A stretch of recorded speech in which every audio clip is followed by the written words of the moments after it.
Bienvenidos una vez más a Conexiones. Hoy vamos a hablar de las redes sociales, la política y los políticos.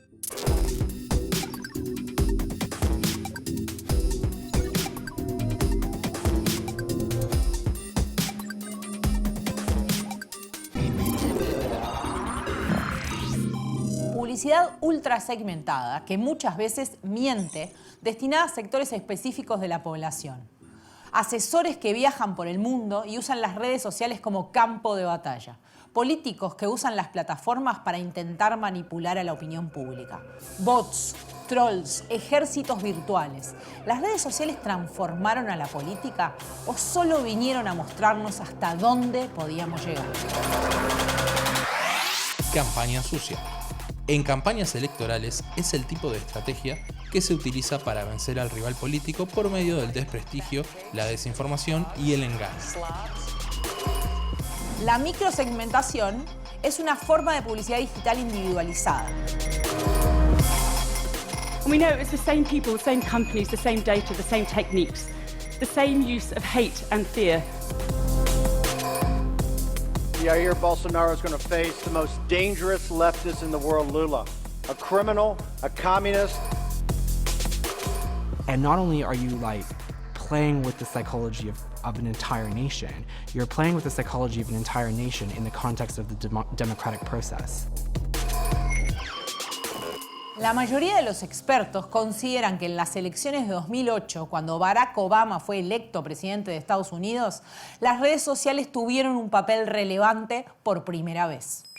That is really worth noting in relation to the Obama campaign is his use of technology, or his team's use of technology. It wasn't all him. But he has the good fortune to be running for office when the whole kind of social media revolution is really at its peak. It was there to an extent in 2004, but not as much at all. You know, he has things that might sound a bit quaint now, like MySpace and that, but that's what was going on in 2008. And his team, they're young, they're tech savvy, they're dynamic, and they really know what younger voters are going to want and how to draw them in. So you have this really kind of unprecedented marriage, if you like, of cutting-edge technology and then also traditional campaigning methods. El equipo que diseñó la campaña de Obama era más joven que la mayoría de los equipos de los otros candidatos y tal vez por eso fueron los primeros en entender que Facebook podía ser útil para llegar al electorado que necesitaban. So you have youth and dynamism and energy. And I recall one of Hillary Clinton's campaign team said very disparagingly, he said, Obama's campaign people look like Facebook. That was his quote. And it was meant to be an insult, but actually it was a huge compliment because there were Facebook employees actually leaving Facebook to go and work on the campaign. You know, that's how inspired they were. And they're taking their technological prowess with them. Sin embargo, apenas 10 años después, y gracias a un joven de 28 años llamado Christopher Wylie, descubrimos que la relación entre política y redes no era tan inocente. What Cambridge Analytica has sort of exposed is the failings of not just our legislators, but more generally us as a society to really think about what are the boundaries of that and how do we do that in a safe way. There's certain developments in technology that are inevitable and that we can't really avoid one way or the other. Like, we are more digitizing as a society more and more, and the more we digitize, the more data will become a thing. And it is very hard to silo that. It's very hard to silo information. It's almost impossible to be anonymous. Wylie era director de investigación en Cambridge Analytica, una empresa de la que ya hemos hablado por su relación con el triunfo de Donald Trump en Estados Unidos y sobre todo con el uso ilegal y antiético que hizo de los datos sensibles de millones de usuarios de ese país. Fue Wylie quien renunció a la empresa y denunció lo que estaba pasando. It was a grossly unethical experiment because you are playing with an entire country, the psychology of an entire country without their consent or awareness. And not only are you playing with the psychology of an entire nation, you're playing with the psychology of an entire nation in the context of the democratic process. If you want to change politics, you first have to change culture because politics flows from culture. And so what I said is that if you want to change culture, you have to first understand what the units of culture are. People are the units of culture. So if you want to change politics, you first have to change people to change the culture. Pero vayamos un paso para atrás para intentar definir de qué hablamos cuando hablamos de campaña sucia. Para esto conversamos con el consultor político y magíster en comunicación y cultura, Julián Canarek. Soy Julián Canarek, soy magíster en comunicación y cultura y dirijo una consultora en comunicación política que se llama Ciudadana. La campaña sucia es parte de las campañas electorales casi como desde la génesis, porque implica, como bien lo dice su nombre, ensuciar al adversario.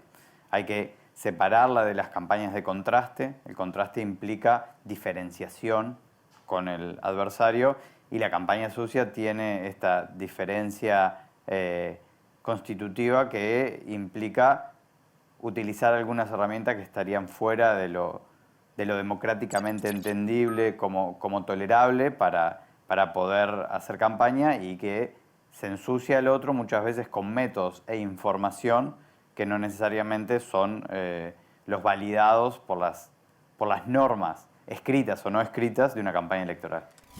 Ahora sabemos que las campañas sucias no son algo que surgió con Internet. Sin embargo, la llegada de las redes sociales provocó un cambio, dio una nueva plataforma para este tipo de estrategias. Actualmente se utilizan mucho más porque la tecnología y la proliferación de información muchísimo más fragmentada que consumimos permite que se saque de contexto, que se digan medias verdades y que eso tenga un impacto mucho más grande. Entonces, no es un elemento nuevo para las campañas, pero está potenciado por los mecanismos de consumo mediático que hoy utilizamos. Bueno, vamos a tratar de profundizar un poco en estas cosas que venimos viendo y para eso vamos a charlar un poco con Victoria Gadea, que es politóloga y directora de Harbit. Hola Victoria, ¿cómo estás? Bien, ¿y tú? Bien. Contame, a ver, empecemos por el principio. ¿Cuándo hay un momento, se puede hablar de un momento en el que la política y las redes sociales empezaron a mezclarse, digamos, donde las redes empezaron a ser parte de la conversación política? Y capaz que el momento que todos identificamos o que todos tenemos en la cabeza, sobre todo las personas que siguen estos temas, es 2008, la campaña Obama, que parece que fue hace poco tiempo, pero en realidad fue hace un montón, que fue la primera campaña política en la que vimos que las redes sociales podían tener un rol, o sea, que las personas, la ciudadanía, podía tener un rol a través de las redes sociales muy privilegiado y que podían activar a la ciudadanía. De hecho, fue quizás el primer sueño que tuvimos en torno al vínculo entre las redes sociales y la política, porque era, bueno, la primera vez que una persona afrodescendiente llegaba a la presidencia en Estados Unidos, una activación de la ciudadanía muy grande, sobre todo de gente joven, o sea, muchas ganas de ir a votar. Entonces era como decir, bueno, las redes sociales efectivamente, o Internet, el entorno digital, como para pensarlo de manera más amplia, venían a ser una promesa de una ampliación de la democracia o de una herramienta más para ampliar la democracia. De hecho, Uruguay tuvo casi que enseguida, de la mano del Frente Amplio, la creación de las redes Frente Amplistas, que en su momento fue una herramienta que es muy difícil medir cuál fue efectivamente su impacto, pero que fue una herramienta que quizás vino a cuenta de justamente eso, ¿no? De ver qué era lo que estaba pasando en Estados Unidos en 2008 y que todos los movimientos políticos latinoamericanos también empezaron a mover sus estructuras y a tratar de posicionarse en redes sociales. Y pasó capaz como pasa con muchas cosas de Internet, que primero tenemos ese approach así como desde la inocencia y de golpe empiezan a pasar cosas medio feas, ¿no? O sea, después vino Cambridge Analytica, vinieron otras cosas y dijimos, bueno, capaz que para algunas cosas sí, para otras no, ¿no? Sí, ahí hay como, yo siempre me gusta como diferenciar dos cosas. Una cosa es cuando las mismas herramientas son utilizadas para fines que no nos gustan, porque el uso de los datos personales y el uso de la creación de perfiles en favor de una campaña u otra no es solamente algo que hayan hecho las campañas que vinculamos más con con lo malvado, si se quiere, sino que las campañas que también nos parecen más simpáticas hacen uso también de los datos de las personas. Y por otro lado fue sí darnos cuenta de que, bueno, de que esa masa de ciudadanía movilizada no necesariamente era tan orgánica, sino que en muchos casos había sí mecanismos de activación que tienen que ver con el negocio de cómo funciona Internet y cómo funciona el entorno digital, que no es solamente un espacio de encuentro democrático a cualquier hora, en cualquier lugar, sino que también es un negocio y como todo negocio tiene que poder soportarse, y la venta de datos en particular es algo que sostiene en gran medida a muchas de las personas que están ahí, que viven de Internet, digamos. Y además como que hay, a veces tendemos como a pensarlo como si fuera una cosa, un bloque entero. En realidad las redes y la campaña política se dan de distintas maneras, ¿no? En esto, ¿no? En la planificación de determinadas campañas y uso de datos, pero también está el candidato en redes y su comportamiento y su uso. Los otros que estamos alrededor construyendo desde redes con un teléfono lo que ocurre en una campaña, ¿no? ¿Cómo se arma eso? ¿Cómo se piensa? ¿Llegamos a una etapa en la que se piensa todo eso de manera holística, digamos? Bueno, se intenta pensar, ¿no? Yo ahora hace bastante tiempo que no trabajo en una campaña política, hace un poquito más de un año más o menos, y en las campañas electorales hay un intento, obviamente, de profesionalizar todos estos aspectos, siempre sabiendo que hay, de gran parte de la acción no se tiene el control, ¿no? O sea, yo recuerdo de muchas campañas donde, bueno, siempre algún asesor se acercaba y decía, bueno, ¿cuándo empieza la campaña al lado B y lo oscuro, ¿no? O sea, ¿cuándo empieza la campaña sucia en contra del otro? Eso es una decisión también de cada campaña si efectivamente lo va a hacer o no. En Uruguay además es algo imposible de controlar porque ni siquiera la regulación del financiamiento de los partidos políticos mira nada de Internet, así que menos va a poder controlar eso. Pero también es cierto que ese tipo de campañas muchas veces las financia alguien sin pedirle permiso al comando general y oficial de una campaña determinada. Sí, que ocurre, ¿no?, como en los puntos más abajo de la pirámide, por ejemplo. Sí, y es algo que o no se puede controlar. Entonces, bueno, sí, hay una parte de profesionalizar mucho y tratar de tener muy controlado y tener objetivos muy claros y estrategias muy claras para llegar a esos objetivos, pero hay toda otra parte que es incontrolable, que es lo que hace la gente con su dinero, lo que hace la gente con sus dispositivos y qué es lo que pasa ahí. Igual siempre las estrategias que están vinculadas con comunicación política, campañas políticas y redes sociales tienen una parte también de experimentación bastante grande. Que antes de que existiera Internet, yo entiendo, yo nunca hice una campaña sin Internet, pero entiendo que también había una parte de experimentación, ¿no? Que es llevar al candidato a determinado territorio y ver qué pasa, ver cómo reacciona, sorprenderse frente al vínculo que puede instalar el candidato o la candidata con una persona determinada en un territorio. Bueno, lo mismo pasa en el entorno digital. Hay una parte que, bueno, que es azar, que creemos que, bueno, que hay candidatos que son buenos filmándose en modo selfie, interactuando con la gente y en esta cosa como más de reality, de conexión, y hay otros que capaz que creíamos que eran malísimos y cuando lo hacen nos sorprenden y logran conectar muy bien con la ciudadanía. Y ahí no entra a tallar también la lógica de funcionamiento de cada red. O sea, los candidatos tendrían que estar en todas las redes, aun cuando tienen que jugar una lógica que no pega mucho con su construcción, o pueden ir a esa red desde su construcción. ¿Cómo funciona eso? Bueno, eso es como una decisión de cada... Yo creo que no hay un manual para decir, bueno, hoy todos los candidatos, todas las candidatas tienen que estar acá. Esto se cruza de manera íntima con todo lo que tiene que ver con la espectacularización de la vida en general, ¿no? De la política, pero de la vida. Que es que nuestra exposición a través de diferentes plataformas en algún punto nos hace creer o nos hace sentir que estamos siendo protagonistas de una suerte como de film. Como un reality, como decíamos. Como un reality, sí, algo parecido, y donde en cada una de esas plataformas hay un recorte del yo que es distinto, que no tiene que ver ni siquiera con las funciones de la plataforma, sino con reglas implícitas que están ahí, porque por algo en Twitter tengo que ser gracioso, pero ácida, y en Instagram capaz que tengo que, no sé, usar colores más pastel o más neón o no sé qué.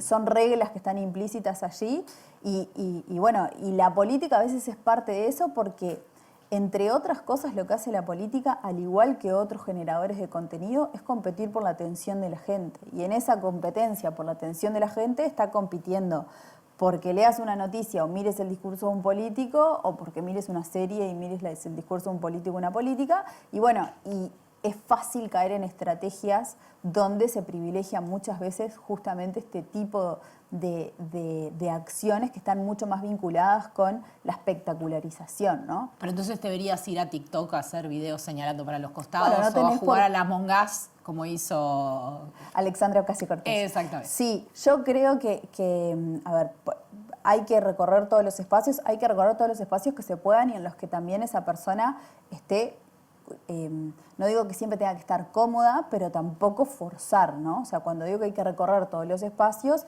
es bueno, yo a un candidato o una candidata trato de llevarlo a diversos barrios, a distintos lugares. Ahora, no necesito llevarlo a un boliche el sábado a la noche si no sabe bailar o si es una persona muy mayor o si baila.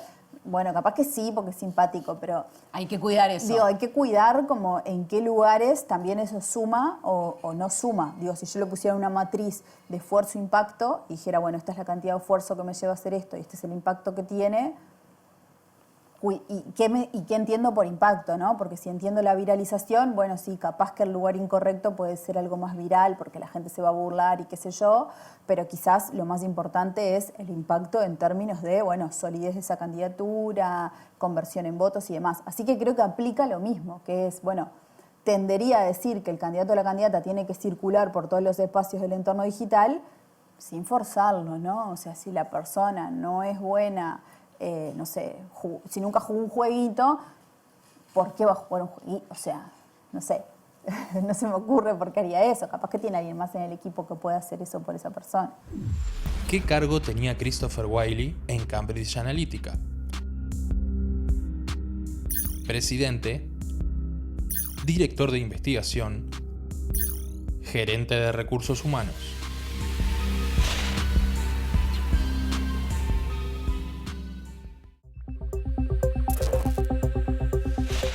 ¿Qué cargo tenía Christopher Wylie en Cambridge Analytica? Director de investigación. Christopher Wylie llegó a ser director de investigación en Cambridge Analytica antes de renunciar en 2014. 4 años después, filtró al diario inglés The Guardian los documentos que destaparon el escándalo. Cada uno de los grandes medios de comunicación, la radio, la televisión y ahora las redes sociales, han tenido un impacto en la forma en la que se diseñan las campañas políticas. Sobre esto hablamos con Julián Galo, especialista en comunicación digital. Cada tecnología produce un cambio total sobre cómo nos comunicamos y cómo nos coordinamos.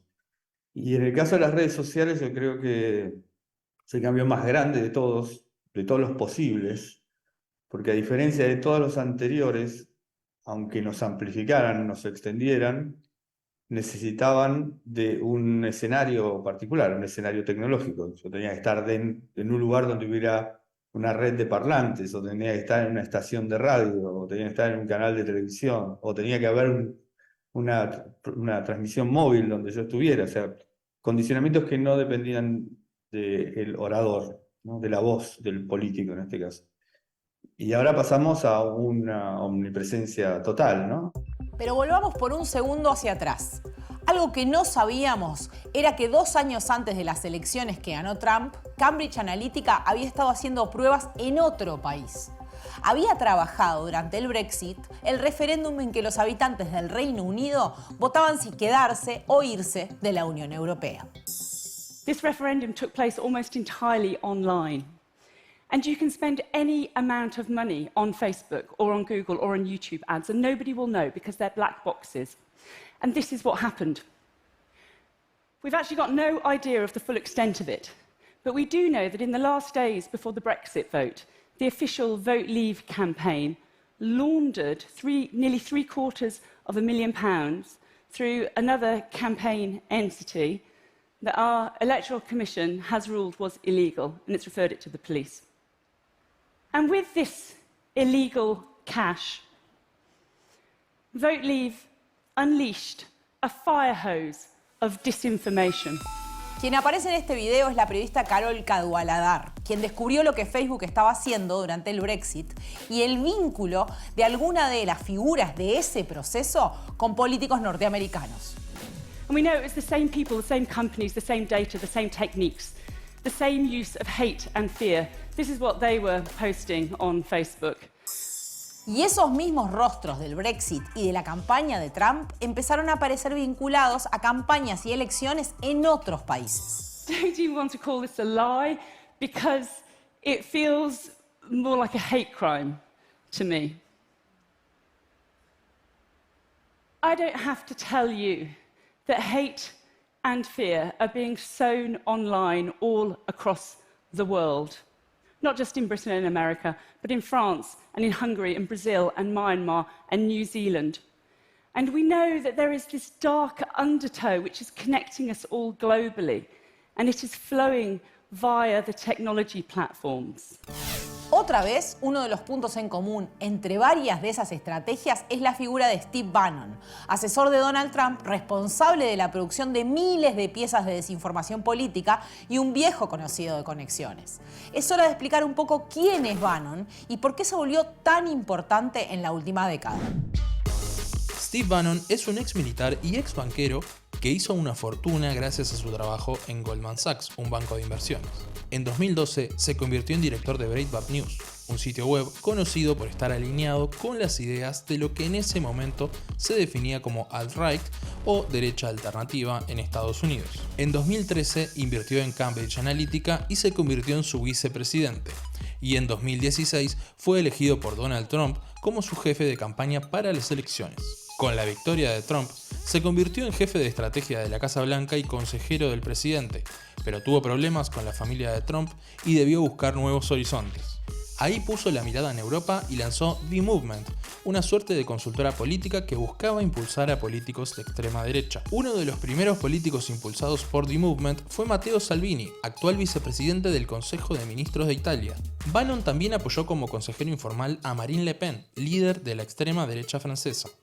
También estuvo cerca del primer ministro húngaro, Viktor Orbán, del viceprimer ministro polaco, Jarosław Kaczynski, y asesoró al partido de extrema derecha español, Vox, cuando todavía no ocupaba bancas en el Congreso. Pero Bannon no tuvo el éxito que esperaba en Europa, debido sobre todo a las legislaciones que le impidieron financiar campañas en varios de esos países. Su siguiente destino entonces fue América Latina, más precisamente Brasil, donde Jair Bolsonaro se preparaba para buscar una reelección. Next October, remember, about 30 days before this monumental midterm election, he's going to face, his father, Jair Bolsonaro, is going to face the most dangerous leftist in the world, Lula, a criminal, a communist, and supported by all the media here in the United States, all the left-wing media. This election is the second most important election in the world, right, in the most important elections ever in South America. Bolsonaro will win unless it's stolen by, guess what? The machine. The machine. Bolsonaro perdió la reelección en la segunda vuelta, el 30 de octubre de 2022. Y en noviembre, durante la Conferencia de Acción Política Conservadora que se hizo en México, Bannon apoyó las protestas del bolsonarismo que alentaban el fantasma del fraude electoral. En esa conferencia estaban otros referentes de la derecha latinoamericana, como el ex candidato chileno José Antonio Kast, el candidato argentino Javier Milei, el hijo de Jair Bolsonaro, Eduardo, y de forma virtual, el líder de Vox, Santiago Abascal. Bolsonaro, durante su primera intervención en un acto público desde su derrota tras las elecciones presidenciales de Brasil, condenó en su discurso la identidad de género, el control de armas y elogió a Trump, quien se dirigirá a la conferencia conservadora a última hora. En Argentina, las redes sociales también cambiaron el modo de hacer política y la forma en que las campañas tomaron forma. Julián Galo fue parte del equipo de campaña de Mauricio Macri cuando obtuvo la presidencia de Argentina en 2015 y nos dice esto. Tratar de que estas personas que tienen tantas responsabilidades, lo que aparece en sus redes se parezca realmente a quienes son, ¿no? No construir personajes artificiales, no inyectarle valores, identidades, características, comportamientos. Todo. Uno puede, de hecho lo ves en las redes que hacen este tipo de cosas, pero hay que recordar, y yo creo que cualquier político podría pegarlo en la puerta de su escritorio, que tu identidad se emana, o sea, no la controlas. Entonces, lo más importante, mi recomendación estratégica número 1 sería tratar de parecerte a quien realmente sos, hablar como sos, mostrar lo que sos, no mostrar más de lo que mostrarías naturalmente, tratar de creer, por lo menos en mi sugerencia, que no sé si construyen las redes, no sé si construyen votos las redes, yo sé que son capaces de destruir votos. Tanto en el Brexit como en la campaña de Trump, uno de los ejes centrales del trabajo en redes fue lo que se conoce como microsegmentación. La microsegmentación es una forma de publicidad digital individualizada. Esto significa que se analizan datos personales para identificar los intereses de los individuos para darles mensajes personalizados. Los datos que se usan para esto salen de sus movimientos en la red. Puede ser a través de las llamadas cookies, que son huellas que quedan en nuestras computadoras cuando visitamos sitios web, o con píxeles de rastreo, que utilizan empresas como Meta o Google, entre otras. Este tipo de tecnología está diseñada para rastrear nuestros hábitos de navegación y cómo consumimos contenidos digitales. Por ejemplo, a qué le damos me gusta en Facebook, qué videos enviamos por mensaje en Instagram o con quién interactuamos en Twitter. A partir de estos datos que mencionamos, se crea un perfil del individuo que está conformado por ellos y asociados a una localización o un dispositivo como por ejemplo nuestros celulares. Sin embargo, Galo, que trabajó y trabaja en campañas en Argentina, dice que la microsegmentación como estrategia publicitaria en política no sirve. La verdad yo descreo muchísimo en la política, por lo menos en las habilidades que tiene la segmentación, ¿no? Porque es difícil segmentar algo que nos cruza por completo. O sea, no hay un aspecto de un político que diga, bueno, habla de la gente que trabaja en redes, entonces lo voy a escuchar y después cuando dice barbaridades voy a dejar de escucharlo. Nosotros tenemos una percepción atmosférica de la política. Nos rodea en el momento previo a la elección, tenemos una hipercomunicación. ¿Qué clase de segmentación podría afectar mi voto? Porque da un mensaje generalmente superficial. Conozco esas campañas de segmentación. Quiero regular mis adjetivos, pero son campañas que dicen obviedades, obviedades a un segmento. Sí, bueno, supongamos, hagamos de cuenta. Creo que eso no ha demostrado tener una influencia real. Recién mencionamos la campaña de Macri en 2015. El estratega central de esa campaña y de varias otras en América Latina fue el ecuatoriano Jaime Durán Barba. Su teoría principal sostiene que los políticos tienen que salirse del llamado círculo rojo, un grupo de ciudadanos, entre los que estamos los periodistas, que leen el diario todos los días, que ven programas políticos. El objetivo es alcanzar al resto de los potenciales votantes usando, por ejemplo, las redes sociales. Cambió la forma de ser de la gente, que se hizo vive un tiempo muy rápido, tiene sensaciones intensas y efímeras que cambian todo el tiempo además. El Partido Comunista en las elecciones para la constituyente chilena tuvo un éxito descomunal. Por primera vez en la historia logró que se elija una alcaldesa en la ciudad de Santiago, Partido Comunista. Al mes, nueva elección, y dentro de la izquierda era cantado que el candidato sería Jaude, un gran intendente muy competente, muy inteligente del Partido Comunista, barrido el Partido Comunista al mes. Ganó Boric. Dices, bueno, ¿cómo que todos eran comunistas hace un mes y ahora no es? Bueno, es la sociedad de Internet. Pasan de un lado a otro a enormes velocidades. Pero hacer campaña política en redes no solo implica el armado de campañas segmentadas, la producción de mensajes del candidato, sino también lidiar con los miles de personas que construyen contenido desde sus propios dispositivos y tienen un impacto en las acciones de una campaña. Vimos que muchas veces a dirigentes en actos que creen estar hablando con 20 personas, que en realidad están hablando con 20 personas y uno que tiene un teléfono encendido y está hablando con todo Twitter, ¿no? Entonces los obliga a ser mucho más cautos y cuidadosos, sentir que están todo el tiempo hablando públicamente. Porque hay una cosa que pasa, es una especie de actitud que cuando uno está en una situación no profesional, no sé, no está en un set de televisión, no está delante de 30 periodistas, un poco se bajan las defensas, ¿no? Y las personas al relajarse hablan más de lo que tienen que decir y dicen cosas que en otro contexto no hubieran dicho y a veces se les viene en contra. Lo vimos No importa qué país vayamos, va a haber, hay un político que le pasó. Y las redes sociales también han servido para la aparición de otros candidatos. Los candidatos llamados outsiders, que no siempre vienen de una larga trayectoria política y encuentran en Internet una forma de darse a conocer.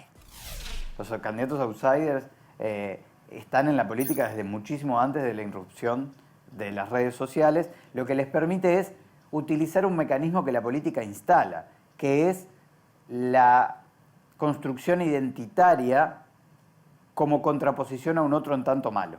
La política va construyendo, y de esto habla mucho Mario Riorda, un teórico de la comunicación política, va construyendo su identidad en contraposición con el otro que está gobernando, que es malo en lo que lo hace. La consecución de tantos malos en el gobierno hace que ese mismo discurso que instaló la política le permita a un outsider decir: todos ellos que ya te dijeron que eran mejor que el que estaba gobernando son lo mismo. Y como son lo mismo, tiene que venir alguien de afuera que puede demostrarte que es bueno porque no es malo como todos ellos. En Uruguay, las elecciones de 2019 pusieron en el Senado a Juan Sartori. En Argentina, las legislativas de 2021 le dieron un lugar a Javier Milei en el Congreso. En Chile, el candidato Franco Parisi, que hizo toda su campaña desde Estados Unidos y a través de Internet, obtuvo el tercer lugar y 3 bancas en el Congreso. Parece que la contraposición a los oficialismos está resultando muy efectiva, como nos explica Julián Canaré. Hay una realidad que es mucho más post-pandemia. En América Latina, salvo 2 elecciones en Paraguay hace 5 años y ahora, todo el resto de las elecciones las han ganado las oposiciones. Y eso tiene que ver con la instalación de un discurso de que la gestión, si no cumple con determinados estándares, que son los que se instalan discursivamente en las campañas, esas gestiones son malas. Y siempre hay alguien de afuera diciéndonos lo malas que son, y eso favorece algo que sí es un cambio de época para mí, que es que quienes tenían el manejo del aparato estatal tenían siempre más posibilidades de revalidar su opción de gobierno que quienes estaban en las oposiciones.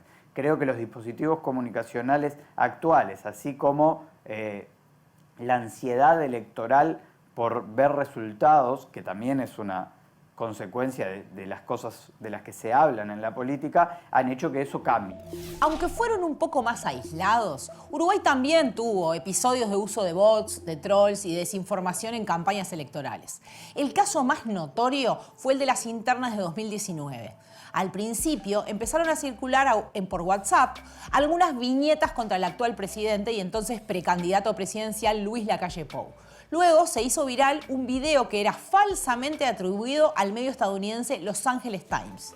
Sin embargo, venía de una página de Facebook que se llamaba Latin Blog. Bueno, vamos entonces a ver uno de estos videos de lo que estábamos hablando para entender un poco cómo es la lógica de construcción de estos contenidos. Lo que vemos es cómo se presenta, ¿no?, lo que va a ocurrir, la contienda electoral.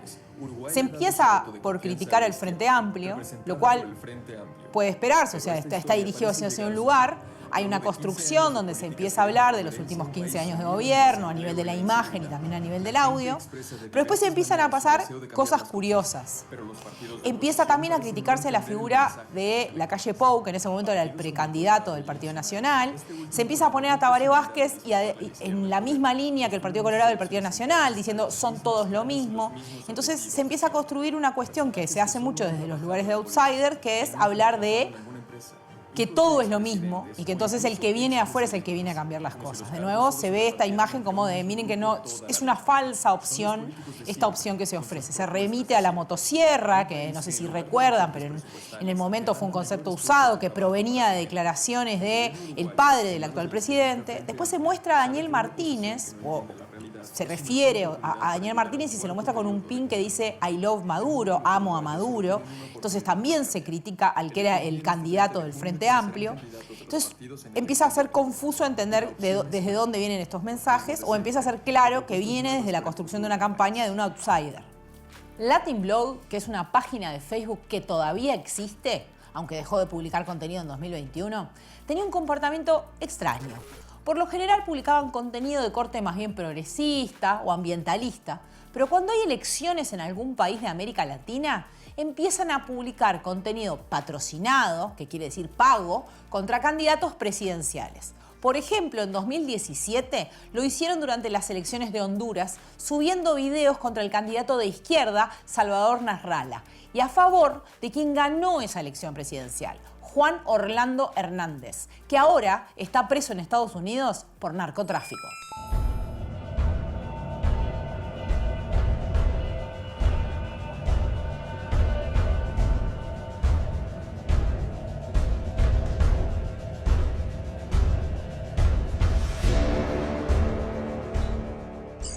Ya en 2019, esa cuenta de Facebook también publicaba y pagaba para promocionar videos con mensajes falsos sobre la calle Pou, Jorge Larrañaga y Daniel Martínez. Le pegaba a todos los candidatos excepto a uno. Aunque su equipo negó que estuviera involucrado, en varios de los videos el ahora senador Juan Sartori aparecía como el candidato renovador.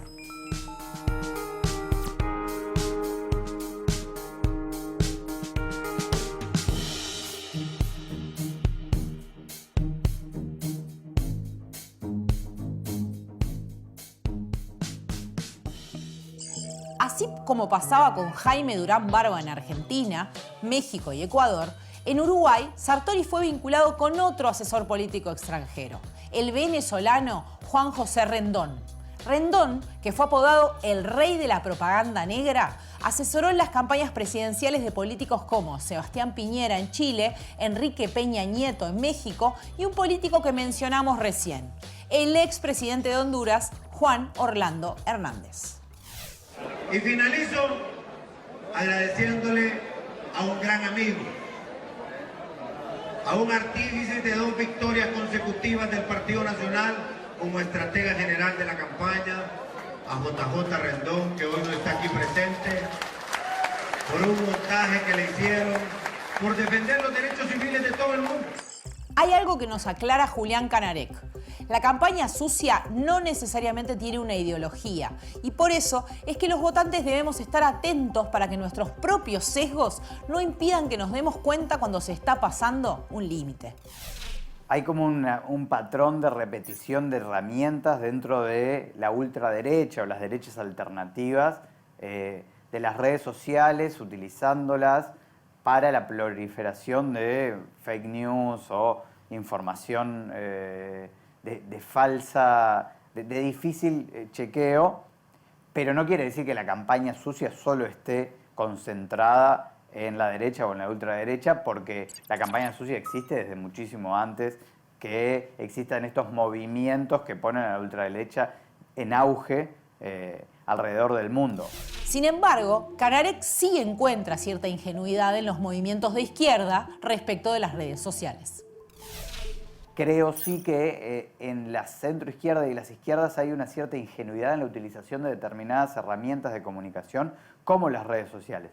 Y esa ingenuidad hace que lleguen más tarde a la hora de la utilización de las buenas o las malas herramientas y hay una doble utilización asertiva por parte de las derechas de las herramientas tecnológicas que permiten una vinculación más cercana, para lo bueno y para lo malo, pero sobre todo pensando en lo bueno, que es aceptar que la tecnología y estos medios de comunicación forman parte de los modos como nos informamos en el día a día e incluirlo dentro de la batería de herramientas que tenemos para llegar a la ciudadanía.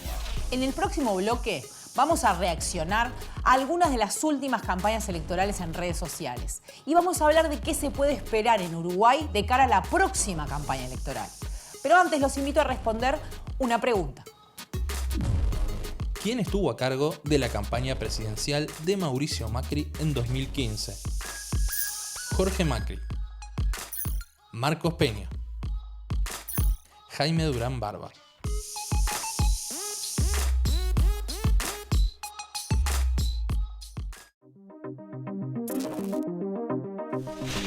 ¿Quién estuvo a cargo de la campaña presidencial de Mauricio Macri en 2015? El asesor político ecuatoriano Jaime Durán Barba estuvo a cargo de la estrategia para llevar a Mauricio Macri a la presidencia de Argentina en 2015. También asesoró a Felipe Calderón en México y a Álvaro Noboa en Ecuador. Bueno, volvimos con Victoria. La idea un poco, Victoria, vos probablemente lo sepas, pero para entender un poco, es que reacciones a algunos videos. Yo te voy a mostrar algunas cosas, a ver qué te pasa. Háblales arriba, lo que tengas ganas. Vamos a...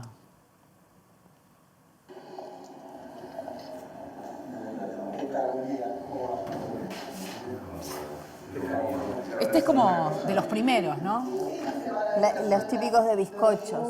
Yo recuerdo que tenían, todos los videos aparecía un paquete de bizcochos. Como algo espontáneo, supuestamente. Eran muy poco espontáneos y era un intento por mostrar justamente a Macri mucho más cercano a la ciudadanía, un candidato, un presidente que le costaba bastante el contacto cara a cara, o sea, muy acartonado, muy duro. Entonces esta fue parte de una gran estrategia de llevarlo a territorio y mostrar, bueno, se puede sentar con una familia, puede dialogar. No digo que algunos de ellos no hayan sido de verdad espontáneos, pero bueno.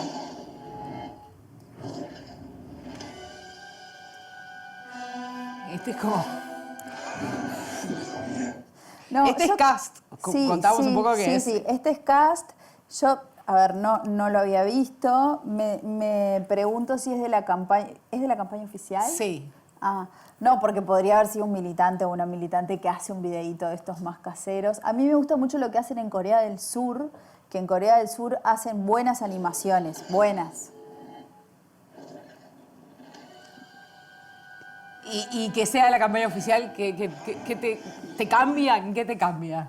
Yo creo que esto no creo que tenga un efecto electoral. Me parece que es un spot que salió mal, seguramente. Pero había como una búsqueda en el caso de él de usar las redes Sí. para salir como de un personaje que era distinto al que hacía en la vida real, digamos, ¿no? Sí, eso es un intento que hacen muchas veces, que es mostrar algo que no tiene una relación directa con lo que uno imagina de esa persona. Como esto, por ejemplo. Como este, perfecto. O sea, nunca te imaginas un Lula deportista. O sea, nunca lo vimos deportista antes de este video. Y esto tiene que ver con ese recorrido del que vos hablabas de ir recorriendo. Bueno, pero esto no es necesario. Para mí este tipo de ejemplos son lo que no es necesario. O sea, él puede recorrer el espacio no significa habitarlo de una manera poco genuina. Al contrario, uno tiene que ser muy genuino. Es muy importante ser genuino en el entorno digital, como es importante ser genuino afuera. Entonces, quizás él era muy deportista y no lo sabíamos, pero es raro. Sí. Y es parte de la espectacularización de la política, ¿no? De tratar de generar Esto una fue bastante conexión. comentado en su momento, ¿no? Sí, sí, y fue un intento muy grande que tuvo Michelini también por llegar a una conexión directa con las personas. O sea, yo creo que la idea que había detrás no era una mala idea. Era una idea que se basaba en, ok, el contacto uno a uno, así como golpear la casa sigue siendo lo que a mí me convierte en votos, esto me va a generar una conexión más grande. Quizás los materiales que se hicieron en torno a la campaña no eran los mejores. Y después lo que pasó fue que como que a veces puede pasar en una campaña así que vos no calcules el volumen de lo que vas a tener que gestionar. O sea, que vos lanzás claro. una cosa así y obviamente la gente espera que le contestes. Y de Sí. repente es tanto el volumen que no vas a poder contestar. Bueno, de hecho, eso es algo que suele suceder en las campañas. En las campañas, en los momentos donde se hacen estrategias de comunicación directa, siempre llega un momento donde el candidato ya no es capaz de contestar y donde, bueno, hay que entrenar muy bien a la gente para que responda, digamos, con los parámetros del candidato o la candidata. Y bueno, y ahí la gente muchas veces se pregunta. De hecho, en Corea del Sur, el actual presidente durante su campaña decidió desarrollar un personaje en deepfake de él mismo y lo que hacía era tratar de generar una cercanía con la ciudadanía a través de este personaje de deepfake. Y la gente sabía que estaba frente a algo que no era el candidato atrás del celular respondiéndole, sino que era un bot que se basaba en, sí, dichos del candidato, el programa de gobierno y otras cosas que se iba alimentando de lo que la gente le preguntaba y funcionó muy bien. O sea, que en realidad hay veces que también nos puede sorprender en el otro sentido, ¿no? Porque si yo dijera, bueno, vamos a hacer un deepfake del candidato, y además para mí es un muy buen ejemplo de algo que pasa que es lo contrario. Todo el mundo esperaba que las campañas, estas últimas que tuvimos, estuvieran llenas de deepfake en contra de los otros candidatos. Y no a favor. Claro, y este candidato de la campaña dijo, bueno, no, hagamos al revés, hagamos un deepfake de nuestro candidato, eso ganó la elección. No tengo idea. Seguramente no, pero bueno. Y esto un poco también como es como similar a algunos de los que vos comentabas, pero en Uruguay. Y durante la última campaña el actual presidente hizo un uso de estas estrategias bastante marcado. Sí, igual Luis Lacalle Pou, a diferencia de Macri, porque yo recuerdo que en un momento hubo una comparación, es un candidato que se notaba que lograba una conexión real con la ciudadanía. De hecho, él va a cualquier lugar y es espontáneo que mucha gente viene a pedirle una selfie y viene a pedirle esa foto y ese momento con el presidente y documentar eso con el presidente. Entonces, a mí me parece que hay una diferencia grande entre documentar la cercanía y falsear la cercanía. O sea, me parece que el caso de Luis Lacalle Pou es un muy buen ejemplo de un candidato que logró, además, evolucionar de una campaña a la otra de manera... Desde aquella la bandera famosa, que también Exacto, fue un uso que hubo, problemático, digamos. Tuvo momentos de espectacularización, sin duda, no siempre la espectacularización, digamos, que reportan algo negativo, y en este caso, en la última campaña, lo vimos muy cercano, algo que se mantiene hasta hoy. Bueno, y te muestro el último. ¿Este lo viste alguna vez? No. Este video circuló mucho por WhatsApp durante la votación de la ley trans y lo que no estaba claro es que es una cosa que tal vez sea interesante de reflexionar, es el origen, ¿no? Nadie tenía claridad sobre de dónde venía y quién lo había hecho y quiénes eran los que aparecían. Sí. Y bueno, y estas son las típicas estrategias de campañas digitales que tratan también de deslegitimar a los medios de comunicación, ¿no? Esto es como un clásico. Sí, clásico, sí. un No te clásico están contando la verdad. que aparece en todo el tiempo, digo, en campaña aparece más, pero en torno a ciertos temas aparece todo el tiempo, esto así como enumerar los medios. Todos lo mismo. Todos son unos mentirosos, ¿verdad? Que bueno, que son tipos de campañas que de algún modo tratan de que uno pierda la confianza en las instituciones. Para mí son las campañas capaz que las más peligrosas porque también siempre están apoyadas muchas veces en algunas teorías conspiranoides, en, bueno, hay un poder real más profundo, en los medios no son tus aliados, mírame solo a mí, y eso empieza a generar, bueno, como un pensamiento único en torno a determinadas temáticas, que eso ahí es cuando me parece que ya cruzamos del mundo del espectáculo al mundo del peligro, ¿no? O sea, bueno, muchísimas gracias, Victoria, Gracias a ti. por haber venido a reaccionar con nosotros a Conexiones. Y nosotros ahora vamos a ver algún glosario con algunas palabras para entender lo que quieren decir algunos conceptos que hemos manejado o que vamos a manejar. Campaña sucia. En campañas electorales es el tipo de estrategia que se utiliza para vencer al rival político por medio del desprestigio, la desinformación y el engaño. Campaña de contrastes. Consiste en plantear un enfrentamiento de opuestos, destacando al candidato propio y diferenciándolo de los posibles puntos débiles del rival, aprovechando para resaltarlos. A menudo se lo confunde con la campaña sucia. Bot es una cuenta en una red social que genera su contenido de forma automatizada. En política no suelen ser influyentes, pero cuando actúan en conjunto a través de lo que se conoce como granja de bots, pueden generar tendencias en las plataformas que pueden influir en el trabajo de periodistas y medios de comunicación. Troll, cuentas que se dedican exclusivamente a atacar, desprestigiar o acosar a otras cuentas. En campañas electorales se las utiliza para criticar y difamar a candidatos rivales. En 2024, en Uruguay, vamos a tener elecciones nacionales y en las redes sociales hubo muchos cambios desde aquella votación de la que hablábamos de 2019. ¿Cómo es el perfil del votante uruguayo en Internet? ¿Qué lenguaje se utiliza para llamar su atención? Julián Canarek habla sobre esto. Si pensamos en países como Uruguay, con una pirámide poblacional envejecida, Facebook sigue siendo la red social por antonomasia donde se pone absolutamente todo. Pero los más jóvenes ya no los encontramos en Facebook. Antiguamente hubo una migración de Facebook a Instagram y hoy vemos esa migración de Instagram a TikTok. Entonces, no solo hay una segmentación por grupos poblacionales, sino también segmentación por formatos. Mientras en Twitter vamos a encontrar un formato mucho más dirigido a líderes de opinión, donde el lenguaje especialmente utilizado es el texto, y en TikTok la única posibilidad que tenemos son videos de corta duración y alto impacto en el principio. Entonces hay como un gran abanico de opciones que hacen más complejo el armado de los mensajes, porque la microsegmentación implica que nosotros busquemos a distintos públicos. Hace un rato dijimos que los episodios de uso de bots y trolls en Uruguay fueron aislados. Pero ¿cómo está Uruguay en relación al uso de las llamadas campañas sucias? ¿Estamos tan bien como creemos? Creo que Uruguay es un reflejo de su sistema político establecido. Nosotros desde Ciudadana trabajamos para toda América Latina y vemos contextos donde lo que nosotros en Uruguay entendemos como campañas sucias no existe porque son muchísimo peores.